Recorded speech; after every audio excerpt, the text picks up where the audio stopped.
À quoi ressemblerait ta crèche si tu pouvais t'entourer des meilleurs ? Moi, c'est ce que j'ai fait. Pendant les 15 dernières années, de la crèche collective associative à la micro-crèche privée, j'ai tout expérimenté. La petite enfance est un métier à forte contrainte, mais aussi à forte valeur ajoutée.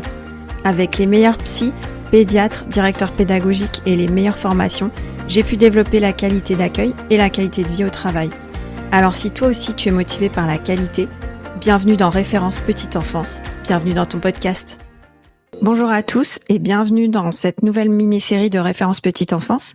Aujourd'hui, j'ai le plaisir de recevoir Aude Lafitte. Bonjour Aude. Bonjour Amal. Tu es militante de la protection de l'enfant et présidente d'une association qui s'appelle AVI, AVI comme Action contre les violences infantiles. Et tu commences à être très connue dans le secteur de la petite enfance, mais c'est relativement récent. Est-ce que tu peux nous en dire plus sur ton parcours et qu'est-ce qui t'a amené jusqu'ici dans la petite enfance ? Je travaillais dans la communication dans ma vie d'avant. Et puis, je suis devenue maman à 2 reprises, donc d'une petite Louise et puis d'un petit Timothée qui est né en 2018. Et en 2019, quand il a eu 2 mois, il a été secoué, mortellement secoué, donc il est décédé de cette violence. Et c'est comme ça que je suis arrivée petit à petit dans l'univers, dans le secteur de la petite enfance. Ok, donc il y a eu un événement fondateur, en fait, un événement très douloureux, en mars 2019, et ensuite tu as dû te reconstruire, j'imagine. Quand on perd un enfant, à ce moment-là, c'est, je pense, une des pires souffrances qu'on puisse connaître. Qu'est-ce qui t'a aidé ? Qu'est-ce qui t'a poussé à remonter la pente ? Moi, je dis que j'étais une morte vivante pendant de longs mois. Quand arrivait l'horrible anniversaire des 1 an de la mort de mon fils, je me suis dit soit j'arrête tout, soit je transforme ma souffrance en autre chose, en quelque chose de positif. Et c'est là que j'ai fait ce choix de faire de la prévention pour que ça n'arrive pas à d'autres. Et voilà, avec cette idée que moi je n'ai pas pu sauver mon fils, mais que si ce que je fais aujourd'hui, ça permet ne serait-ce que de sauver un bébé, et bien dans ce cas-là, la mort de mon bébé n'aura pas servi à rien. Ouais, c'est ça, tu t'es accroché à cet espoir d'aider les autres. Et puis j'imagine que c'était aussi pour ta fille que tu as recommencé à vivre dans un retour progressif à la vie pendant cette année. Ma fille, à l'époque, elle avait 4 ans et demi quand son petit frère est mort. Et sauf qu'elle s'est retrouvée avec déjà un drame dans sa vie. Ça a été extrêmement douloureux pour elle aussi. Et puis une maman qui était plus là, quoi. Enfin, j'étais plus en capacité, même au début, les premières semaines, j'étais même plus en capacité de m'occuper d'elle. Voilà, j'ai réappris à m'occuper d'elle, vraiment progressivement. Donc au début, c'était de manière accompagnée déjà. Et puis on est passé de une demi-heure passée ensemble à 1 heure, et puis une demi-journée, puis une journée, et puis un week-end, et puis à nouveau toute une semaine. Mais ça a été vraiment très progressif. Et au-delà du fait de m'occuper d'elle en termes de sécurité, être en capacité de l'amener à l'école, de lui faire manger, etc., c'était aussi être en capacité de lui apporter tout ce qu'une maman doit apporter à son enfant. La joie et notamment des moments agréables. Et ça, c'était compliqué, ouais. Et c'est pour ça que au bout d'1 an, comme je te le disais, c'était vraiment la question de mais en fait, je suis en train de presque faire du mal à ma fille en n'étant pas la maman qu'elle devrait avoir et dont elle a besoin. Donc il faut faire quelque chose. Ouais, tout de suite, tu t'es dit, ça y est, le sort s'acharne, ça peut pas continuer comme ça. Il faut que je réagisse, et t'as décidé de mener un combat. Oui, il fallait que je rentre dans l'action. Il fallait que j'arrête de subir ma souffrance, que je transforme en quelque chose pour ma fille, pour moi revenir à la vie. Voilà, moi, ce qui est arrivé à mon fils, ça impacte toute ma vie et je pouvais pas retourner à mon travail d'avant et recommencer reprendre ma vie d'avant, c'était inconcevable. J'ai eu besoin de faire énormément, de me documenter énormément sur la question du bébé secoué, pour comprendre ce qui était arrivé à mon enfant. Au fil des recherches, j'ai découvert tout plein de choses sur le bébé secoué. En fait, j'avais plein d'idées reçues, je pensais savoir ce que c'était, mais pas du tout. Et c'est là où je me suis rendu compte que on présente toujours les cas de bébés secoués comme des faits divers. Et en fait, c'est pas du tout une succession de faits divers, mais c'est bien un phénomène de société qui concerne beaucoup plus de bébés victimes qu'on ne le pense. Et je me suis dit, mais c'est dingue, personne n'en parle. Personne n'en parle. Donc déjà, il y a cette première action d'alerte dans les médias, etc., pour dire non, c'est pas une succession de faits divers, ça concerne tant de bébés par an en France, et à partir du moment où c'est une violence, une maltraitance, c'est quelque chose qui est évitable. Donc, ce besoin de me dire, il faut que je fasse tout pour que ça n'arrive pas à d'autres bébés. Ouais, en fait, tu découvres que c'est un problème qui est assez fréquent et qui est tout à fait évitable, et tu découvres en fait l'ampleur du phénomène, et tu te rends compte qu'on peut faire quelque chose. Qu'on doit faire quelque chose. Et c'est là que tu décides de mener des actions. Qu'est-ce que tu as fait concrètement ? D'abord, j'ai organisé une marche blanche pour les 1 an de la mort de mon fils. Ça, c'était début 2020 ? Exactement, juste avant le confinement. Donc c'était évidemment un hommage pour mon fils, mais pas que. En fait, j'ai voulu le remettre dans cette perspective, prendre un peu de hauteur et rendre hommage à toutes les petites victimes de cette violence. Symboliquement, j'avais fait le trajet depuis là où ça s'est passé, là où il a été secoué, jusqu'au cimetière, donc son dernier voyage en gros, sans rentrer dans le cimetière évidemment. Mais c'était donc dans ma ville, on avait des pancartes, on avait des roses blanches, on avait des ballons blancs, pour pouvoir engager la conversation et pouvoir alerter sur le fait que les bébés secoués, c'est plus d'un bébé par jour qui est secoué en France. C'est 500 bébés qui sont diagnostiqués en France chaque année. Voilà, c'est quelque chose de beaucoup plus important que ce qu'on pense. On pense toujours que c'est un cas terrible comme ça qui arrive, mais qui est très peu fréquent. Et ben non, ça arrive tous les jours.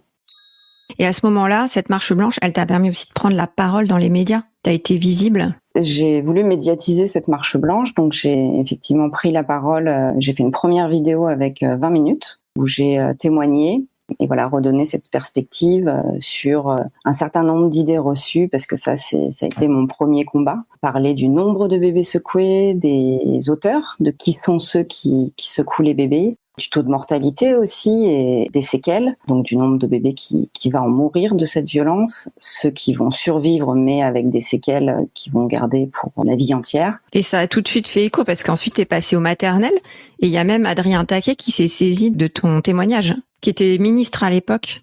Oui, il était secrétaire d'État en charge de l'enfance. Et c'était le but, parce que moi, dans la vidéo, je critiquais aussi le fait que j'avais accouché dans 2 maternités différentes à Paris et je n'avais jamais reçu de prévention de la part des professionnels de santé sur cette maltraitance. Donc effectivement, il a repris mon témoignage, ce qui m'a permis de le rencontrer et de le convaincre de faire une grande campagne de communication, de sensibilisation sur la maltraitance du bébé secoué. Et les campagnes de communication, c'est ta zone de confort. C'était ta vie d'avant, je crois. C'était mon métier, exactement. C'était mon métier. J'ai travaillé en agence de com, en agence de publicité et ensuite pour un laboratoire pharmaceutique pour lequel je m'occupais justement des campagnes de pub. Enfin, c'était la campagne de ma vie, celle-ci. Donc, j'ai travaillé avec les équipes d'Adrien Taquet et on a mis au point cette campagne qui est sortie en janvier 2022. C'est un babyphone. On ne voit pas un bébé en train d'être secoué, mais on entend via le babyphone, comme si on était une petite souris, et on assiste impuissant à ce drame qui est en train de se jouer. Et cette campagne, elle a pour but vraiment de rappeler que c'est une maltraitance, et ensuite de rappeler les chiffres. Moi, ce que j'ai beaucoup entendu de la part de mon entourage et même parfois de professionnels, c'est cette idée que un adulte qui secoue un bébé, c'est presque un accident, c'est pas vraiment fait exprès, c'est un craquage, une sorte de craquage d'une personne qui est à bout et qui a pratiquement un geste de désespoir. Sauf que ça, c'est une histoire qu'on se raconte parce qu'elle est plus acceptable, mais en réalité, c'est pas du tout ça. Et en tant que maman de victime, c'était insupportable pour moi d'entendre régulièrement ces propos-là. Donc je reprenais à chaque fois, non, c'est pas un accident. Oui, parce que même toi, en tant que maman de victime, t'as pas compris tout de suite ce qui s'était passé. Au départ, tu savais pas ce que c'était. Mais j'avais l'impression de le savoir parce que j'avais entendu des choses dans les médias sur des cas de bébés secoués. Alors, moi, j'avais toujours entendu des cas où c'était une assistante maternelle qui secouait un bébé. Donc, dans mon idée, cette violence-là, elle ne pouvait pas être faite par un parent. Ça m'était inconcevable qu'un parent fasse du mal à son enfant. J'étais un peu dans le monde des bisounours, je le reconnais maintenant, mais voilà, pour moi c'était ça, le bébé secoué, c'était une assistante maternelle qui va faire du mal à un des enfants qu'elle garde. Et quand c'est arrivé, quand j'ai été appelée pour retrouver mon fils à l'hôpital, je me suis dit, non, c'est pas possible que ce soit ça, puisque mon fils n'était pas gardé par une assistante maternelle. Donc ça marchait pas, ça collait pas avec l'idée que j'avais de cette maltraitance. Donc oui, il a fallu que j'aille, comme je te le disais, me documenter ensuite pour comprendre, parce que je me disais, mais mon fils, c'est l'exception. Ça marche pas l'histoire. Pas du tout, c'était pas du tout l'exception. Finalement, c'était quasiment un cas d'école. Cette maltraitance, elle est à 80% intrafamiliale. Et finalement, les assistants maternels, elles ne représentent que 20% des auteurs. Et pourtant, ce sont elles qu'on voit souvent dans les médias quand il y a un cas de bébé secoué. Et je me suis dit, mais mince, pourquoi on ne parle pas du bébé secoué par son parent? Ouais, tu t'es dit, il y a plein d'idées reçues, il faut faire quelque chose. Je crois que tu as réalisé un documentaire qui est passé à la télé et ensuite tu as créé carrément ta propre association de lutte contre les violences infantiles. C'est ça. Donc il y a un documentaire qui s'appelle Bébé secoué, la violence inavouable, qu'on mettra dans le descriptif de l'épisode, qui a été réalisé par Anne Palmowski, qui m'a sollicité pour réfléchir au documentaire et on l'a vraiment conçu comme un véritable outil de prévention. Donc ça part de l'histoire de 3 mamans d'enfants qui ont été mortellement secoués. Et puis c'est ponctué de discours d'experts comme ça qui viennent déconstruire toutes les idées reçues qu'on a sur cette violence. Il est disponible sur YouTube. En février de 2023, donc c'est tout récent, avec d'autres personnes, on a créé AVI, Action contre les violences infantiles, pour lutter contre les violences faites aux tout petits, donc aux 0-3 ans, et défendre ses intérêts, parce que le 0-3 ans, c'est pas un enfant comme les autres, il est encore plus vulnérable, complètement dépendant de l'adulte qui s'occupe de lui. Sa survie en dépend. Et sauf que c'est un peu le grand oublié des campagnes de protection de l'enfance. On parle beaucoup de formation à l'école, du rôle de l'école, du rôle protecteur et du rôle de repérage de l'école, sauf que les 0-3 ans, ils sont pas encore à l'école. Et comme les violences se font essentiellement à l'intérieur de la famille, il y a personne pour le protéger, ce tout petit, quand il subit des violences à la maison. Ouais, la création de l'association AVI, c'est vraiment une nouvelle aventure qui commence. Oui. Elle a été beaucoup relayée. Je te félicite vraiment pour ton action. Avant de passer à l'épisode 2, dans lequel on va rentrer plus en détail dans la définition du bébé secoué, est-ce que tu as un message pour les parents qui sont confrontés à cette situation ? À tous les parents, je voudrais dire de se faire confiance déjà. Et si jamais ils sentent que leur enfant qu'il n'est pas comme d'habitude et qu'ils ont un doute sur ce qu'il a pu vivre en étant gardé par quelqu'un, vraiment se faire confiance et faire ce qu'il faut, aller à l'hôpital, etc. Même si on leur dit que leur enfant va bien et que ce sont des parents trop inquiets. Si vous sentez qu'il y a quelque chose de pas habituel, ne lâchez pas, parce que malheureusement il y a beaucoup trop de manque de repérage des situations de maltraitance sur les tout petits. Et puis pour les parents qui vivent cette épreuve lorsque leur bébé est secoué, c'est vraiment de se faire accompagner, de pas rester seul. Alors il peut y avoir des groupes de parole qui existent, puis un accompagnement. Moi je sais que j'ai eu besoin d'un accompagnement psychologique assez important.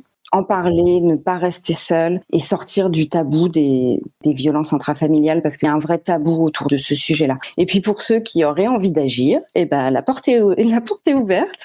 Si des gens veulent devenir bénévoles pour AVI, mais rejoignez-nous dans l'aventure. Super, on va mettre le lien aussi pour rejoindre l'association dans les ressources de l'épisode. Allez, on passe à l'épisode 2, à tout de suite.